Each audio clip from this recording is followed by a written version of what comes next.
যখন সমন্বয়ক বলছেন যে যদি আমরা মেট্রো রেলে আগুন না দিতাম, যদি আমরা পুলিশকে হত্যা না করতাম, যখন বিএনপি সিরাজগঞ্জের নেতা বাচ্চু বলেন আমরা এনায়েতপুর থানায় আগুন দিয়ে 13 জন পুলিশকে হত্যা না করলে এই আন্দোলন হতো না, তাহলে খুনি কি শেখ হাসিনা নাকি সমন্বয়করা?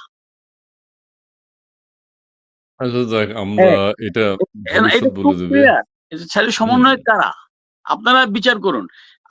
আরেকটা বিষয়, যখন আপনি শপথ নিচ্ছেন যে আপনি বলছেন যে সমন্বয়ক দায়িত্ব নিয়ে বলছেন যদি আমরা মেট্রো রেলে আগুন না দিতাম,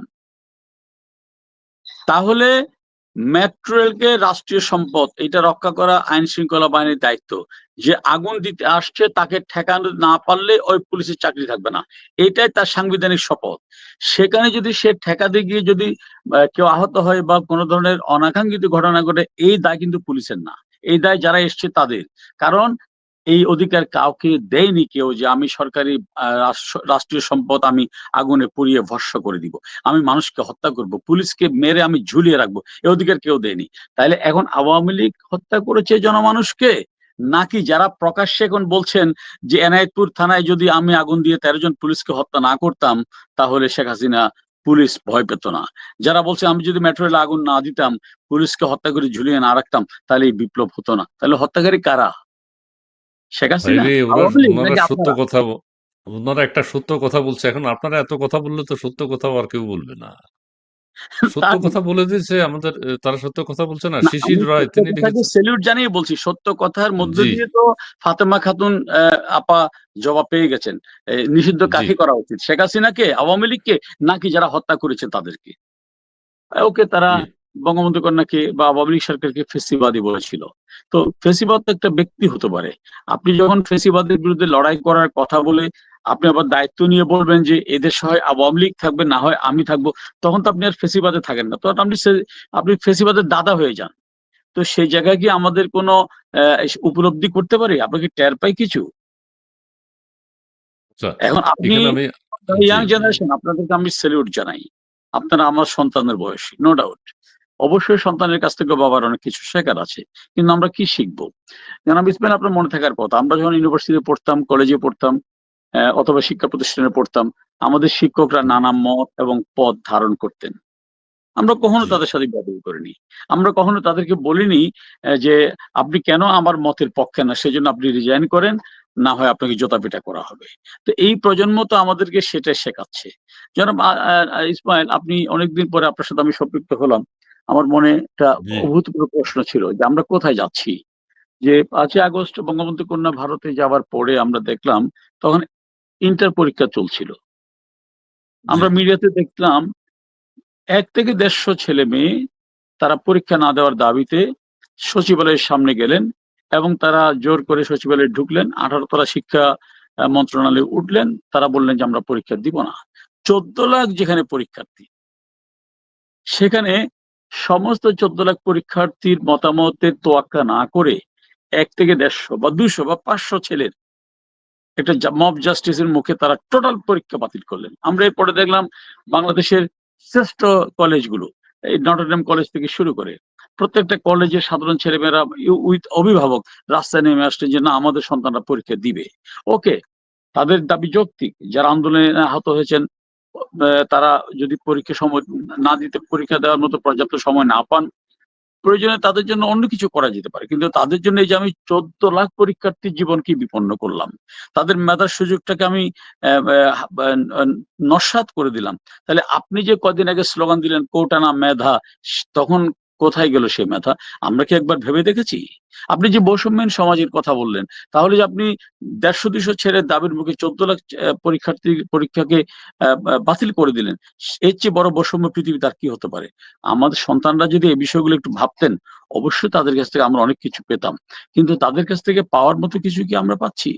চট্টগ্রাম হুম, বিশ্ববিদ্যালয়ের সাবেক জি, অধ্যাপক, যিনি প্রিমিয়ার জি, ইউনিভার্সিটির ভিসি ছিলেন, উনিও জনাব ডক্টর ইউনূস সাহেবের অ্যা কলিগস, ডক্টর অনুপম সেন, সর্বজন শ্রদ্ধেয় ব্যক্তিত্ব।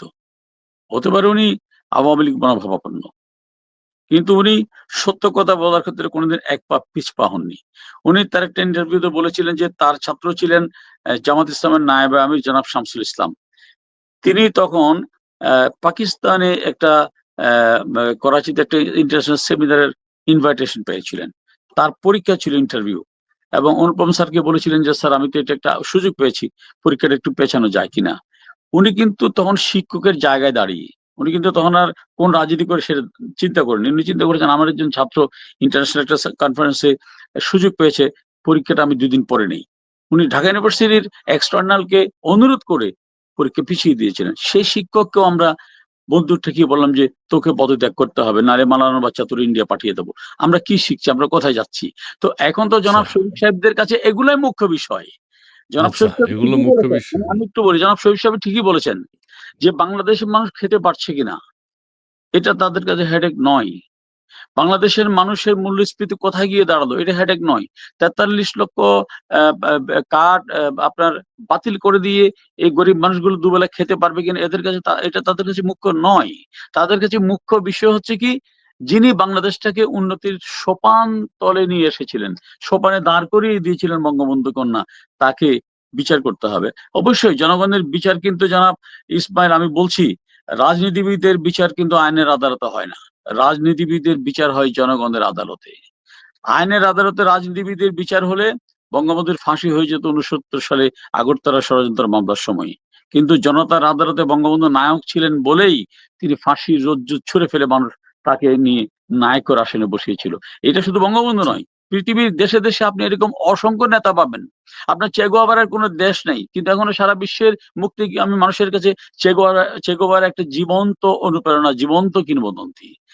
আওয়ামী লীগ 15.5 বছর ক্ষমতায় ছিল। জনাব ইসমাইল, বিষয়টা খেয়াল করবেন। আমি মনে করি আওয়ামী লীগ একটি রাজনৈতিক দল, এবং এই রাজনৈতিক দলটি পরিচালিত হয় কিছু সাধারণ মানুষের সিদ্ধান্তের পরিপ্রেক্ষিতে।